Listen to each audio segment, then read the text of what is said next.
अस्सलाम वालेकुम दोस्तों, तुसी वेखदे पने हमारा वतन पंजाब टीवी। मैं थोड़ा मेज़बान अली शेर। जिवें कि डेली निस्बत दोस्तों वीडियो मिलती आई माशाअल्लाह अल्लाह के हुक्म दे नाल बड़े मुनासिब रेट वाली मझ लैके हाजिर होया। कई दोस्त कहते हैं कि यार ना मुनासिब रेट वाली लभियां कर, लेकिन चीज़ ये हर चीज़ अल्लाह के हुक्म दे नाल क्वालिटी वाली होंदी है, नस्ल जात वाली होंदी है। जिहो जिहा जानवर होए उहो जिहा रेट होंदा है। यह मझ अपने सामने आ गई है माशाअल्लाह। बाकी ये सिंगा का वाया थोड़ा जिहा खुला लै गई है, जिवें फोर्ड ट्रैक्टर दी लाइटां होंदियां ने। तो बाकी अल्लाह के हुक्म दे नाल मोड़े पूरे सु नस्ल जात मझ दी अल्लाह के हुक्म दे नाल पूरी है। मझ दा कद गारंटियां होणगियां इंशाअल्लाह मत्थे बराबर ना आवे तां कि दोस्त कहंदे ने कि मुनासिब रेट वाली पाई। थल्ले बच्चा ताज़ा है अल्लाह के हुक्म दे नाल। मझ दा कद इत्थे दोस्तों चेक करा दईए, तसल्लियां कर लेने माशाअल्लाह। एडा मेरे ख्याल के मुताबिक कद किसी मझ का नहीं होना, इतने पूरी तसली कर लेनी है। ये मझ का कद है माशाअल्लाह। बाकी कई दोस्त मझां नूं पालदे थोड़ा ने, टुरे फिरदे ज्यादा रखियां। सिंगल हड्डी इसू खुड्डा वेख लेना है, हड्डियां ढाका मझ दी वक्खी। सिर्फ चीज़ ये है कि मझां जिहड़ियां परालियां ते इसकी लगियां फिरियां ने ना दरिया ते, वो मझां लिस्सियां पै गईयां ने। उनके मुताबिक अज रेट भी इहदा मुनासिब करास है। इत्थे कर लेनी पूरी तसली। जेड़ा दोस्त आखे ना भी टाइम हाली तक मझ चोवन का टाइम रहा, तकरीबन 3 घंटे हाली तक टाइम रहिंदा है और कोई राबता नहीं, कोई कुछ नहीं। उनके मुताबिक अगर टाइम मझ नूं लग्या होवे तो दोस्त बिल्कुल वेख लेना। ते अल्लाह के हुक्म दे नाल मझ दे थणा दे विच एक दादर भी नहीं है। गुलाम है नहीं आवन माशाल्लाह दोस्तों तसल्ली कर लेनी है। मालिक को आप सारी डिटेल लेने हैं। अच्छा ना भाई जान, ये मझ कितने दिनों की सूई हुई है? हाँ कट्टा है 10-12 दिन। 10-12 दिन हो गया थले कट्टा है सो। सही है।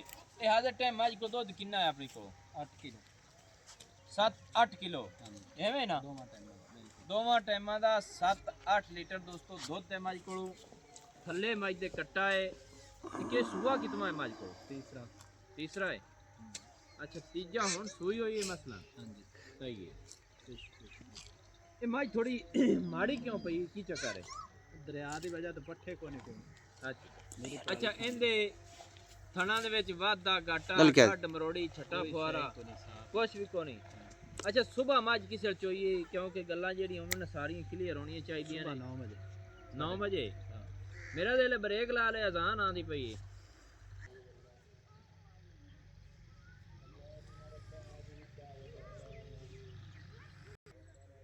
अच्छा जनाब कितने सुबह?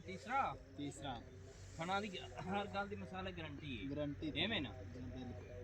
ते ए भी दोस्तों अंदाज च मझ किस टाइम तो चोई? सुबह 9:30 बजे। हुण टाइम की होया? 3:30।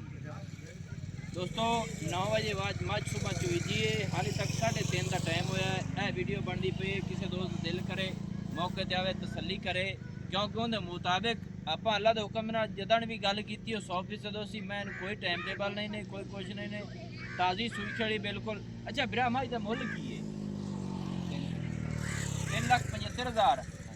ये 3,75,000 के को प्यार मुहब्बत दोस्ती दोस्तों हो जाती किन्ना हो जाती? 5,000 का। दोस्तों 3,70,000 रुपये मझ की डिमांड है। मझ का कद मझ ताज़ी सूई हुई अल्लाह के हुक्म दे नाल हर पासों पूरी आवेगी इंशाअल्लाह। ते ए मैं दोबारा कहंदा पिया कि मझ नूं कोई टाइम नहीं, कोई कुछ नहीं, कोई टेबल नहीं, क्योंकि उनके मुताबिक ही गल हो रही है। अल्लाह के हुक्म दे नाल जे हवाना किसी दोस्त ने वेखना होवे ना ते मैं फिर इंज करसा सुबह मझ नूं रुकवा के ते फिर विखा देसा। 9 बजे मझ चुई जी ने सुबह एवें ना भाई कि अगे पिछे? 9:30 बजे मझ चुई जी। 3:30 का हुण टाइम ने। 3,75,000 डिमांड आई। 70,000 च मझ दी पेगी अल्लाह के हुक्म दे नाल। नंबर अपना व्हाट्सएप 0301 65 29 776। तहसीलो जिला अपना पाकपतन शरीफ है। तो दिल करता है कि मझ का थोड़ा जी होर भी दोस्तों विजिट करा दे। मझ नूं बुलाओ जी।